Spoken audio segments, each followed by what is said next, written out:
جہاں ہمارا دین ہمیں یہ سکھاتا ہے کہ تم اللہ کو اپنا خالق و مالک تسلیم کرو، اس پر ایمان لے آؤ، اس کے ساتھ کسی کو شریک نہ ٹھہراؤ، صرف اسی ایک کی عبادت کرو، وہی ہمارا دین ہمیں یہ سکھاتا ہے کہ تم اللہ کے بندوں کے حقوق کو جانو، اللہ کے بندوں کے حقوق کو ادا کرو،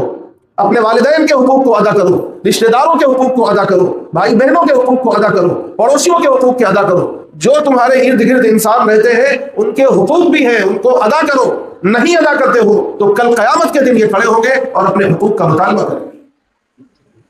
یاد رکھیں، کسی کے ساتھ آپ ظلم کرتے ہیں تو اگر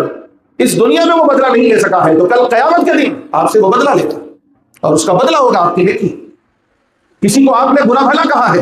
کل قیامت کے دن وہ آپ سے بدلہ لے گا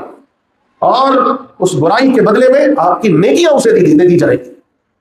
کسی کا مال آپ نے ناحق کھایا ہے، ہڑپ لیا ہے، چھین لیا ہے یا قرض لیا ہے اور آپ نے نہیں دیا ہے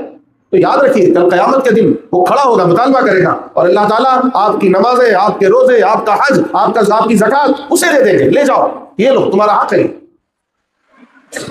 آج ہمارے معاشرے میں کیا حال ہے؟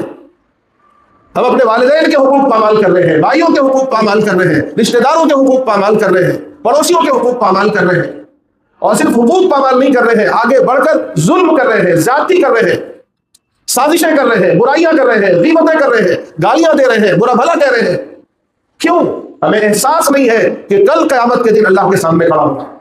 کل مجھے اپنے اس عمل کا حساب دینا ہے۔ میں نے اگر نماز نہیں پڑھی ہے تو مجھے اس کا حساب بھی دینا ہے، لیکن ساتھ ہی اگر میں نے آپ کا حق ادا نہیں کیا ہے تو مجھے اس کا بھی حساب دینا ہے۔ یہ استحضار ختم ہوتا جا رہا ہے۔